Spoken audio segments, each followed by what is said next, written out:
আমার হাতে আপনারা দেখেন টাকা, এই টাকা ওসমান হাদি ভাই হাতে তুলে দিত আমার এই বাংলাদেশের জনগণের মা বোন ভাইরা।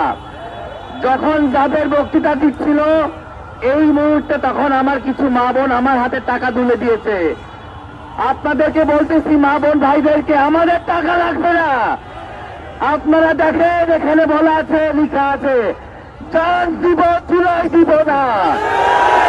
আমার ভাই চান্স দিয়ে প্রমাণ করেছে, এবার আপনাদের প্রমাণ করবার পালা।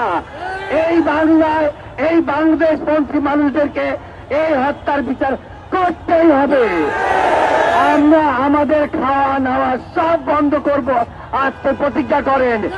এই শাহবাগের জমিনে বসে যতক্ষণ পর্যন্ত আমাদের শরীফ ওসমান হাদি ভাইয়ের বিচার না হবে আমরা কেউ ঘরে ফিরে যাব না, আমরা এক ফোঁটা পানি খাবো না। হয় বাংলাদেশ নয় আমার হাদি ভাই। আপনারাই বলবেন আমার বাংলাদেশ থাকবে, আমার হাদি ভাই থাকবে। আপনারা সবাই শপথ নেন, কোন ক্রমে এখান থেকে এক চুল নড়া যাবে না। ধন্যবাদ সবাইকে। শরীফ ওসমান হাদি ভাই থেকে জিন্দাবাদ বাংলাদেশ।